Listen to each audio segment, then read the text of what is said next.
Yeah, that's a phone, yeah. They never put money over here. Stoney? Could that day have gone much better for you? No, I don't. I think everything what you want to see as a manager you saw in this game. So there were difficult moments for us. I think United started really well. Conceded 1 or 2 corner kicks in that moment. But we fought ourselves through those moments. Then we got a disallowed goal, but there was no negative reaction at all. We just kept on playing afterwards. Scoring 3, could have scored more. 2 important saves from Ali in the second half. So everything was there. And maybe the one was most important is the work rate was incredible by all of them without the ball. And that makes it as a very positive day today, yeah.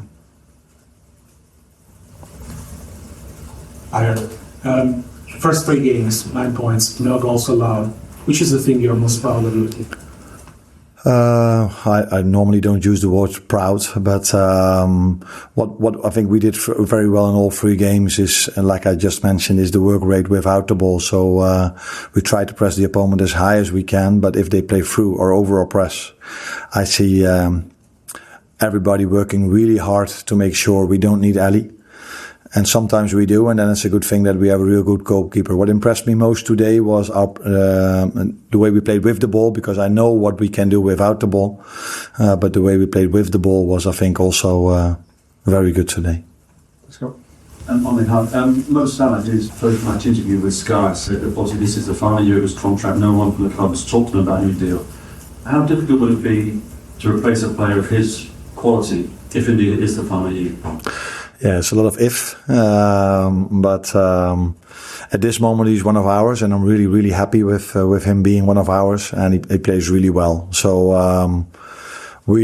I don't talk about contracts from players, but I can talk for hours about how Mo played today. But are you interested in that? So he was impressive, like the first 2 games as well. But if we talk about an individual, you don't do justice to all the other ones. Because I think today you saw a real good team performance. Playing out from the back, high press, midfields that keep on running. So, of course, all the attention goes out to Mo and to Lucio. But that doesn't do justice to the other 9 and the ones that came in. Miguel? Arne, so in what was your biggest game so far? You've had your biggest win in simple terms. Is that something to do with time? Is it the occasion, or what maybe brought out a more? I'm not 100% sure if all the people in the Netherlands agree with you if it was my biggest game, because Feyenoord Ajax is also a quite big game. But I think people all over the world see this as a bigger game than Feyenoord Ajax. So it was special to be involved in this game, and it's only special if you win it, and that's what we did. So really pleased that we won it, but maybe even more with the way how we did it today. Can you talk ahead? Arne, your midfield 3 were absolutely superb today. Ryan especially to overwhelm United. Do you feel that was an area of the pitch where you could really hurt? With the ball, we thought, yeah, when we had ball possession, we were hoping that we could find every time one of our midfielders open or free.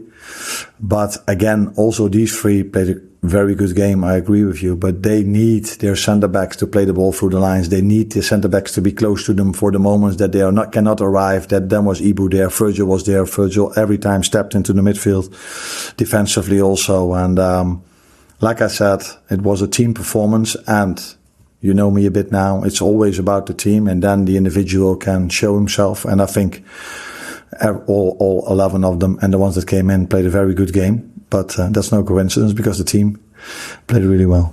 Thanks, please. There's obviously been a lot of talk around the holding midfield position. You went for Zubimendi, then didn't go for an alternative. What is it you've seen in Ryan that convinced you he can kind of be that figure that drove the team on today?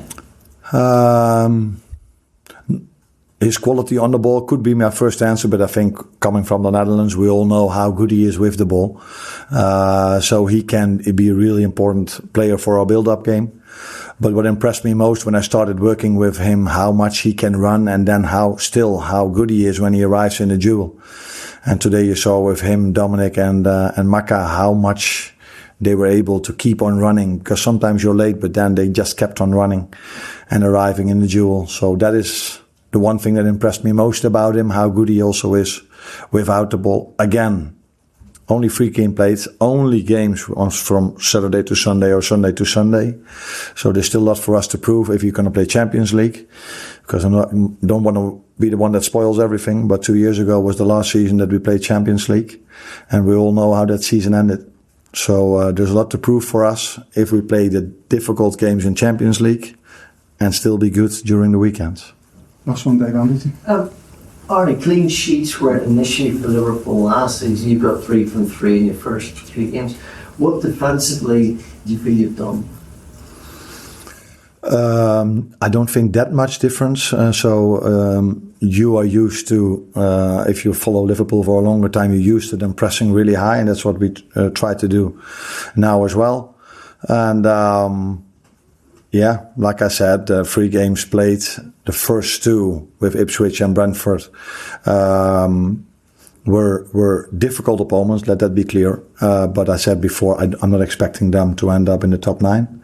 Today we played with United, a very good team with a lot of quality. So it impressed me that we could keep a clean sheet, although today we also needed a goalkeeper in 2 moments. So good start, let that be clear, but still a lot to prove. Thank you, everyone.